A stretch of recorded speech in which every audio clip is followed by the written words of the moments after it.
გამარჯობა, ეს უკვე მესამე გაკვეთილია, შეგახსენებ, რომ მე მიყვები გამოცდების ეროვნული ცენტრის მიერ გამოქვეყნებული 2025 წლის საგამოცდო პროგრამას, პროგრამა დევს ცენტრის გვერდზე და შეგიძლიათ თქვენ რა თქმა უნდა ნახოთ. ამ პროგრამის მიხედვით შემდეგი თემა არის, ეს უკვე მესამე გაკვეთილი არის, როგორც უკვე გითხარით თავში და შემდეგი თემა არის ასურეთი, მისი საშინაო და საგარეო პოლიტიკა და ამავდროულად მე ამას მივაყოლებ შემდეგ თემასაც ასევე მოკლე თემები, ეს არის აქემენიანთა სახელმწიფო. ასე ქვია პროგრამაში ანუ ირანზე ლაპარაკი, სახელმწიფოს ჩამოყალიბება, მმართველობის სისტემა, საშინაო და საგარეო პოლიტიკა, რელიგია და კულტურა. ესენი დღეს გავაერთიანე და მოკლედ ერთად ავიხსნით. აქვე გეტყვით, რომ დავიხმაროთ სხვებსაც, შეგახსენებთ ამასაც და გავუზიაროთ ეს გაკვეთილები. თუ იქნება ბევრი წტომა, გავაგზავნებთ თქვენს დახმარებას. თუ არა და რა ვქნათ. ტექნიკური მხარისათვის კიდევ ერთხელ ბოდიშს გიხდით, მე ვერ ვიცლი ახლა მაგხელად რო არ მაქვს, თუმცა თუ იმის უნდა რომ ილუსტრაციებით, რუკებით და ასე შემდეგ გავამდიდროთ ეს გაკვეთილები, სიამოვნებით დავიხმარ მას და თქვენც თუ ამოგიდგებათ მხარში ესეთი ადამიანი, რა თქმა უნდა, კარგი იქნება. მოკლედ დავიწყოთ დღეს ასურეთზე ვისაუბრეთ, როგორც უკვე გითხარით. თქვენ გეცოდინებათ ამ გაკვეთილის შემდეგ რა? ანუ სად მდებარეობს ასურეთი, როგორ დაარსდა, რატომ უწოდეს მას ასურეთი, რატომ უწოდეს მას მეომართა ქვეყანა, რა განაპირობებდა მათ გამარჯვებებს, რომელი ქვეყნები დაიპყრეს ასურელებმა, რატომ ეწოდა მე ასურეთ-ბაბილონის მონარქია რაღაც პერიოდში, ვის დროს გაძლიერდა ასურეთი განსაკუთრებით, როგორ დაეცა ის საბოლოოდ, რით იყო გამორჩეული ქალაქი ნინევია და ანუ ასე შემდეგ. თავარი რაც არის ეს ამას გავიგებთ ჩვენ.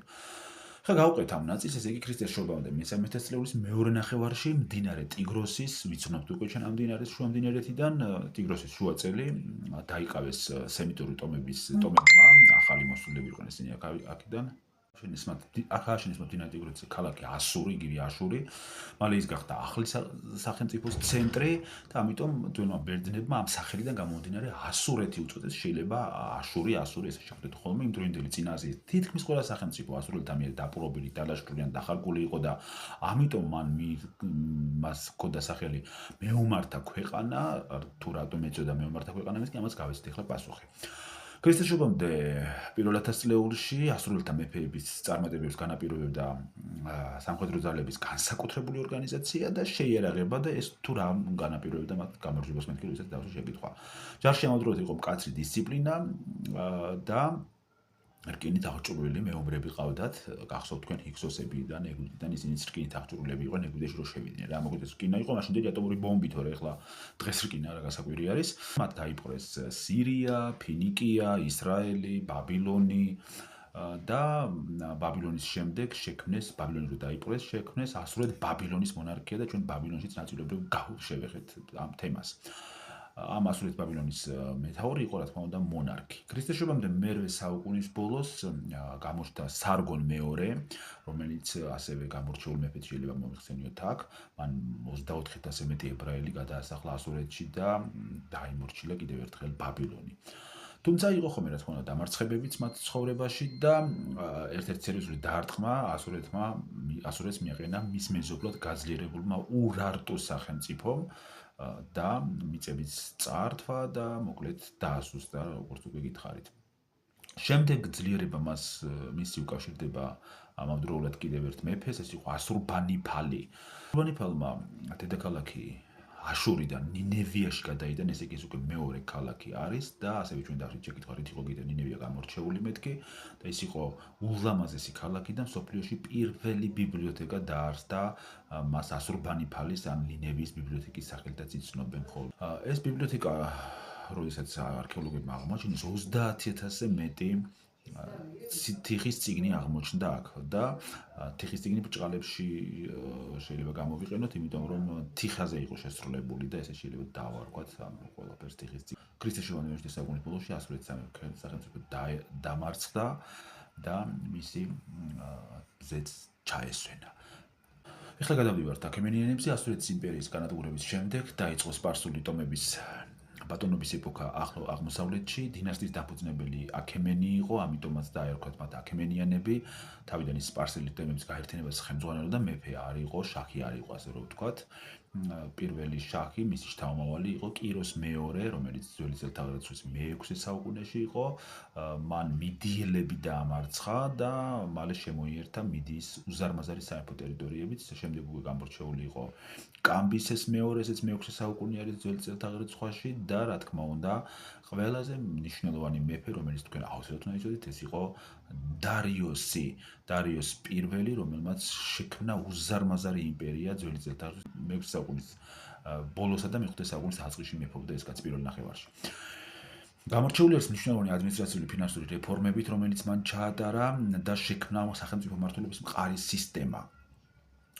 ქვეყნებზე კონტროლის და გადასახადების აკრეფის მოწესრიგების მიზნით მან და სამხედრო ძალების გაზრდის მიზნით მან ქვეყანა დაყო ადმინისტრაციული ერთეულებად, სატრაპიებად, რომელსაც სატრაპები მართავდნენ. აბა შეგახსენებთ, რომ ადმინისტრაციული ერთეული არის, აი რაღაც მაგათ ამერიკის შეერთებული შტატები იყოფა შტატებად და შტატი არის იქ ადმინისტრაციული ერთეული და ამდაღარ რაღაცად დაყო და ამას ქვია უკვე ადმინისტრაციული რეფორმის ჩატარება.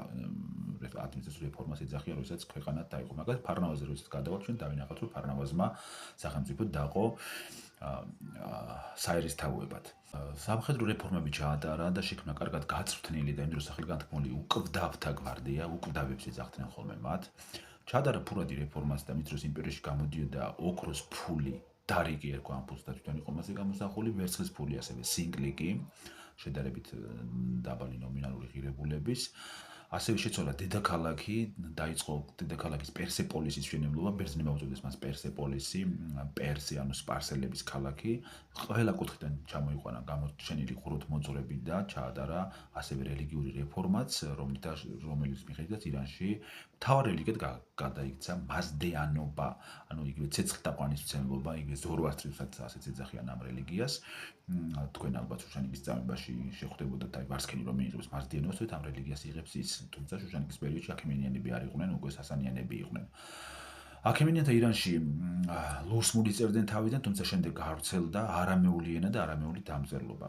რაც შეეხება საქართველოსთან მიმართებაში, მათ კოლხეთის ნაწილი შეიერთეს და მე-19 სატრაპიაში შეიყვანეს სამხრეთი ნაწილი კოლხეთის სამეფოსი, თუმცა ჩრდილოეთი ნაწილის დაქვემდებარება და დაპყრობა ბოლომდე ვერ შეძლეს. ისინი მხოლოდ ხარკს უხდიდნენ, რომ ქართველებს ბოლომდე ვერ იპყრობს ვერავინ, მოკლედ მაინც და ვერც ვერავინ ვერ დაგვიპყრობს და ვერ შეძლებს ჩვენს დამორჩილებას ბოლომდე. თუმცა ნაწილი დღესაც გვაქვს ტერიტორიებსაც მონაწართმეული და ამასაც დარწმუნებული ვარ, როდესაც ისწავლით და ჩააბარებთ და კარგი სპეციალისტები გახდებით, ამ ყველაფერსაც დაიბრუნებთ და გააერთიანებთ და გააძლიერებთ ჩვენს ქვეყანასაც. ასე რომ დღეისათვის ორი თემა ახსენით, ეს იყო აქემენიანთა სპარსეთი და პირველი ახსენით ასურეთი და შემდეგ უკვე შემდეგ აკვეთილზე გადავალთ და რა თქმა უნდა ჩვენ ერთად ყველაფერს შევძლებთ და ყველაფერს მოვახერხებთ. თუ მეტი გვინდა, რა თქმა უნდა, პირადად შეგიძლიათ მოგბრძანდეთ ჩემთან.